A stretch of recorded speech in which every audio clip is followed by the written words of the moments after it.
लाया तोड़ निभाई साया, लाया तोड़ निभाई, लाया तोड़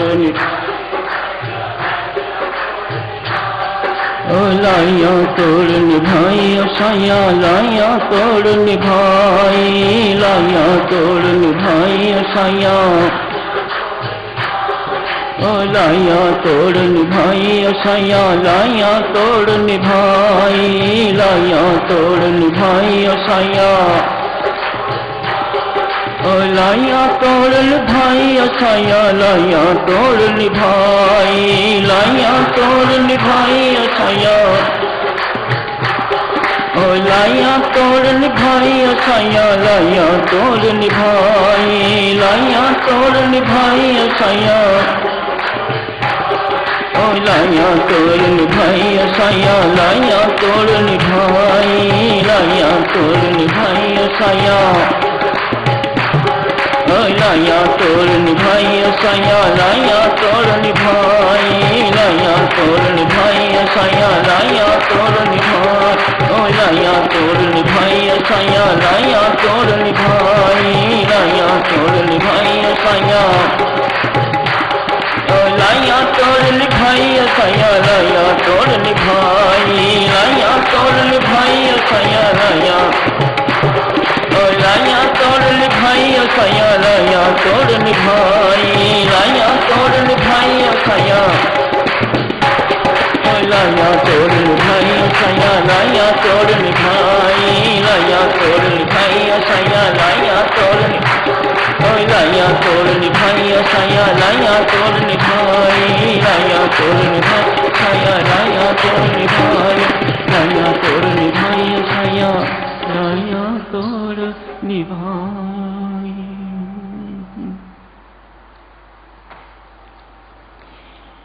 प्रेम संदेश की चर्चा चल रही है साधक। स्वामी जी महाराज ने तो आज मधुवाला योगी की चर्चा की है। कल चर्चा शुरू हुई थी प्रेम संदेश की। कल आप संदेश भेज रहे थे परमात्मा को अपनी असमर्थता का संदेश।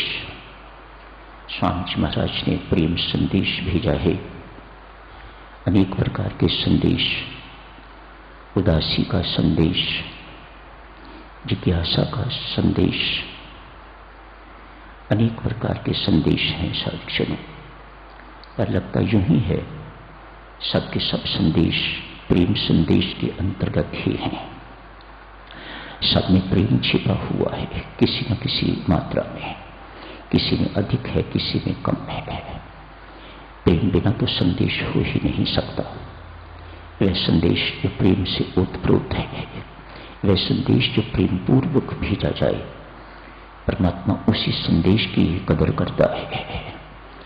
जिस संदेश में दिव्यता नहीं है, जिस संदेश में प्रेम नहीं है, ऐसे पत्रों को परमात्मा रद्दी की टोकरी में फेंक देता है। उन्हें पढ़ने तक की कोशिश भी नहीं करता। परमात्मा के साथ साधक निष्कामता का नाता, प्रेम का नाता, भाव प्रधान नाता। हमारा नाता मात्र क्रिया प्रधान नहीं, हम कर्मकांडी नहीं हैं, हम भक्ति प्रधान साधक हैं। हमारी साधना प्रेम की साधना है। हम जो भी करते हैं प्रेम पूर्वक करते हैं और प्रेम व्यापार नहीं होता। हमारा परमात्मा के साथ कुछ लेन देन नहीं है। परमात्मा हर प्रेमी को सिखाता है, देना ही देना सीखो। मुझे भी दो, मैं भी प्रेम का भूखा हूँ, मैं भी भाव का भूखा हूँ। मुझे भी आपके प्रेम की भूख है, आपके प्रेम की प्यास है। मैं इसके लिए प्यासा प्यासा फिरता हूँ, मैं इसके लिए भूखा भूखा फिरता हूँ। हर भक्त के पीछे श्रीमद् भागवत में कथन है साधुजनों, मैं हर प्रेमी भक्त के पीछे पीछे घूमता हूँ, उसके चरण लाज अपने सिर पर लगाता हूँ। ये परमात्मा करते हैं ताकि मेरा भीतर बार उसकी चरण राज से पवित्र हो जाए। ये परमात्मा का कथन है। एक प्रेमी भक्त का स्थान कितना उच्च है, एक भाव प्रधान भक्त का स्थान बहुत उच्च है परमात्मा की दृष्टि में। संसार को क्या करना, संसार को तो कभी रिझाया नहीं जा सकता साधक, और परमात्मा को रिझाना कोई कठिन बात नहीं है। आपके अंदर प्रेम होना चाहिए, आपके अंदर भावों की प्रधानता होनी चाहिए, तो परमात्मा आपकी मुट्ठियों में है। परमात्मा सदा आपके अंग संग, सदा आपके सिर पर हाथ रखे हुए रहता है। आज साधक सुनो,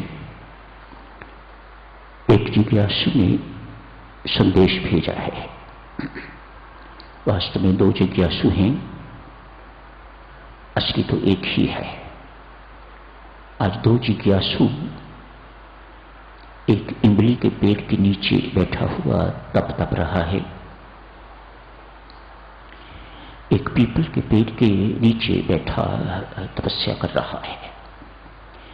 न जाने कितने वर्ष बीत गए हैं, सूख के कांटा हो गए हैं, न खाने पीने की सुध, न सोने की सुध, एक ही लगन लगी हुई है, परमात्मा की प्राप्ति की लगन। इस धुन में अपनी साधना रत हैं दोनों साधक।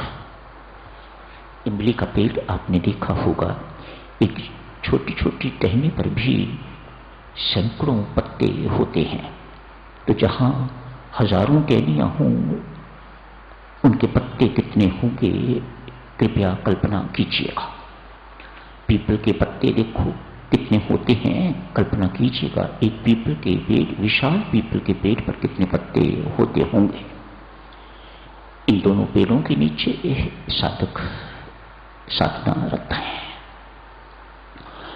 मस्त है अपनी अपनी साधना में, परमात्मा का गुणगान करते हैं, उपवास इत्यादि नहीं करते, लेकिन हो जाते हैं। वहां कभी खाने को मिलता है, कभी खाने को नहीं मिलता, अपने आप हो जाते हैं, लेकिन मन से उपवास इत्यादि की कोई इच्छा नहीं है, तप करने की भी कोई इच्छा नहीं है, लेकिन तप हो रहा है। परमात्मा हर ऐसी क्रिया को जहां उसे लगे कि ये मेरे लिए साधक कष्ट सहन कर रहा है, परमात्मा उसे तप मानता है। देखना तो ये है परमात्मा क्या मानता है, परमात्मा किस चीज को क्या लेता है, अपने कहने से या अपने करने से क्या होता है, परमात्मा उसको किस प्रकार से स्वीकार करता है। देखना तो ये है, परमात्मा की स्वीकृति मिल जाए, उसकी मोहर जब लग जाती है तो फिर किसी अन्य की मोहर की आवश्यकता नहीं हुआ करती।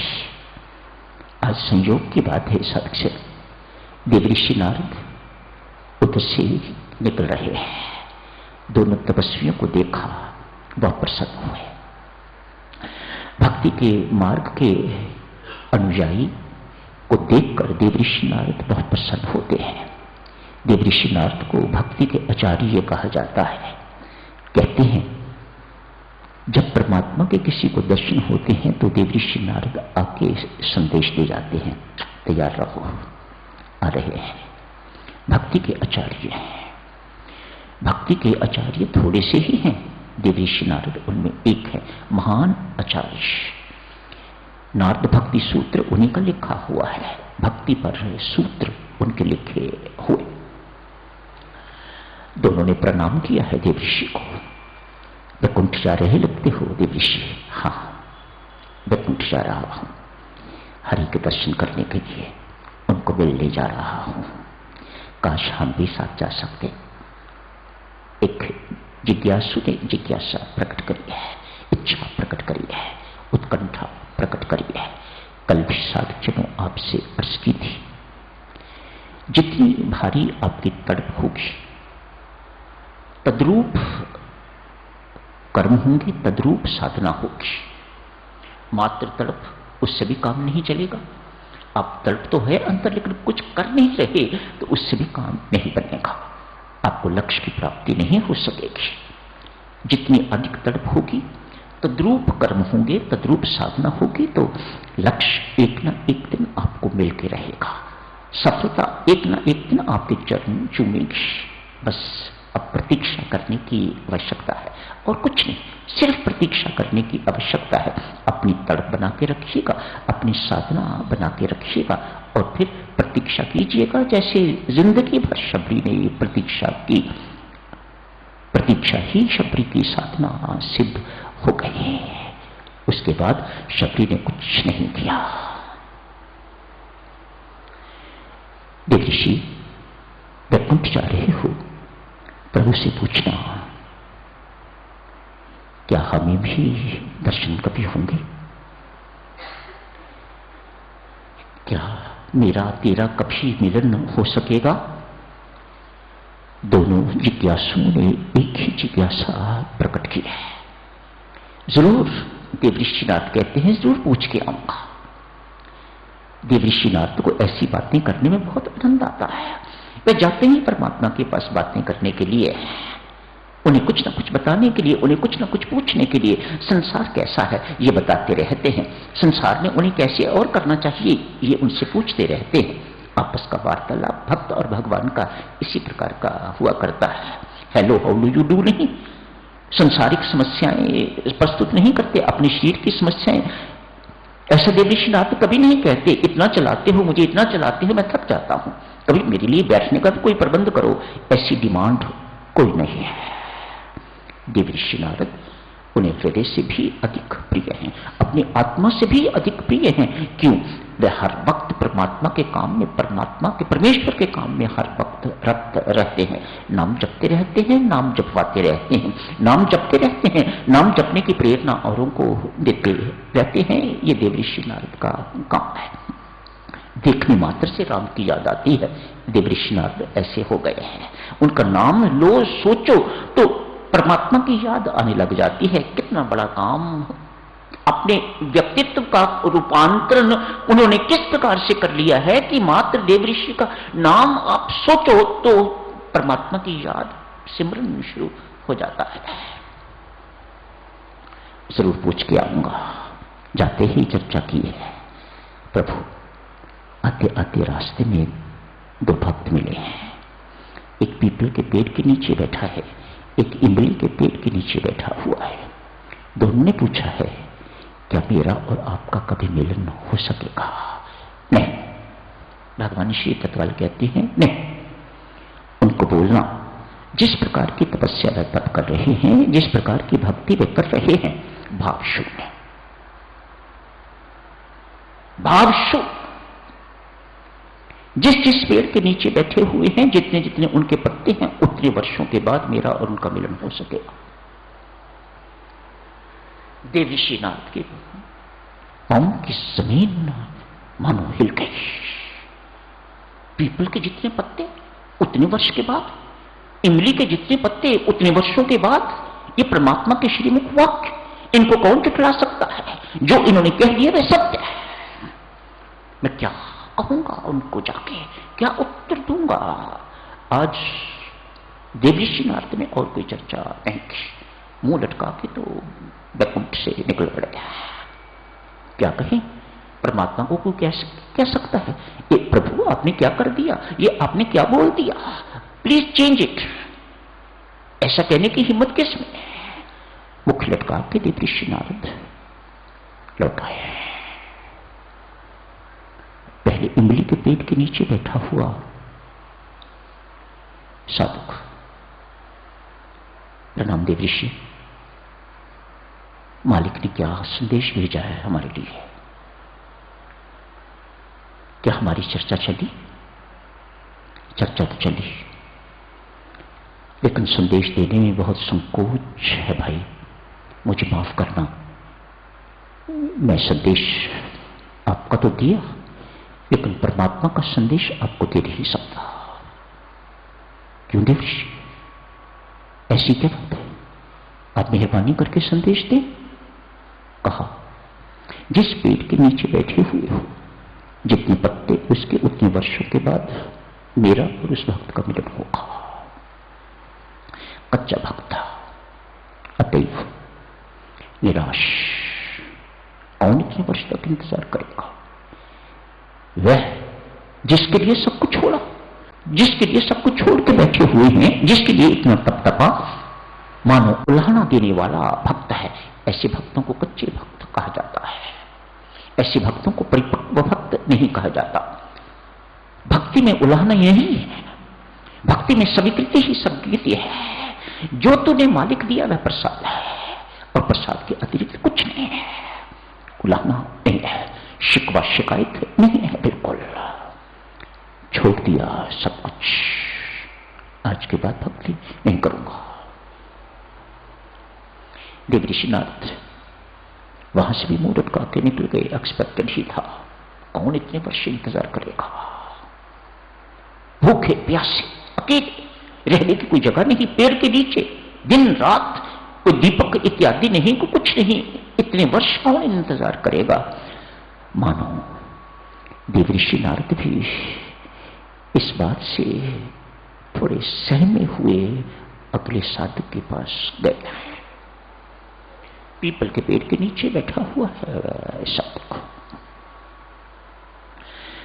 यही प्रश्न किया देवऋषि नारद, प्रणाम प्रभु, क्या मेरी चर्चा हरि के दरबार में वैकुंठ में हुई थी?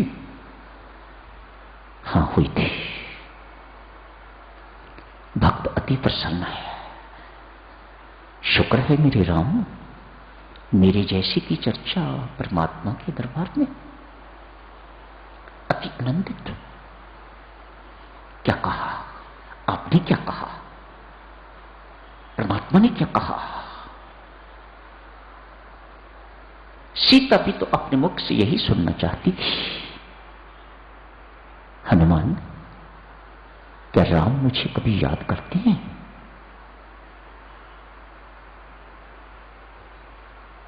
राधा ने भगवान श्री कृष्ण के लिए संदेश भेजा, कहना तेरी राधा तेरे बिन सुख के इस प्रकार से कांटा हो गई है, इतने आंसू बहाए हैं तेरे बिना राधा ने कि यमुना का पानी दुगना हो गया है। एक बार अपने मुख से कह दो तुम ब्रज लौट के आओगे, एक बार अपने मुख से कह दो कि तुम राधा को कभी याद करते हो, तो ये मुई राधा जिंदा हो जाएगी। मानो भक्त के मन में ये बड़ी भावना हुआ करती है, जैसे शिष्य के मन में भावना होती है, गुरु हमें याद करता है कि नहीं करता, क्या हमारे लिए गुरु ने कुछ पूछा है कि नहीं पूछा। आज यही बात ये भक्त देवऋषि नारद से पूछ रहे हैं।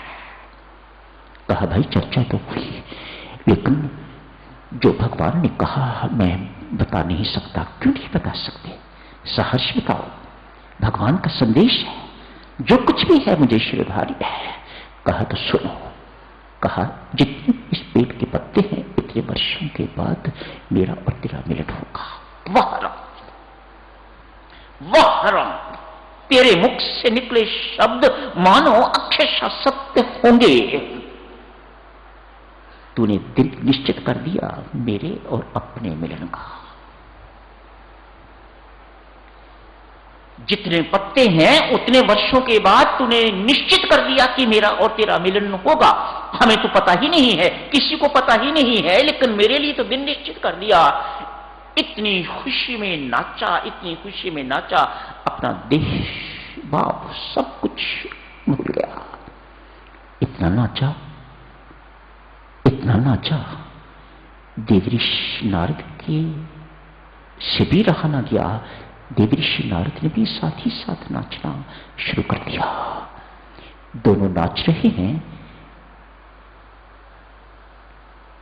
कीर्तन कर रहे हैं, भगवान का नाम संकीर्तन गुणगान कर रहे हैं। क्या देखते हैं? भगवान श्री सामने खड़े हैं। देवऋषि नारद ने चरण पकड़े।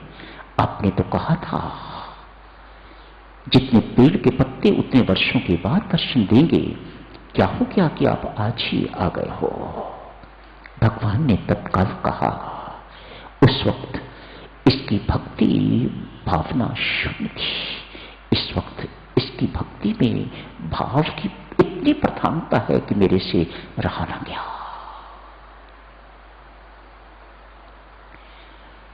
यही समाप्त करने की इजाजत दीजिएगा सज्जनों।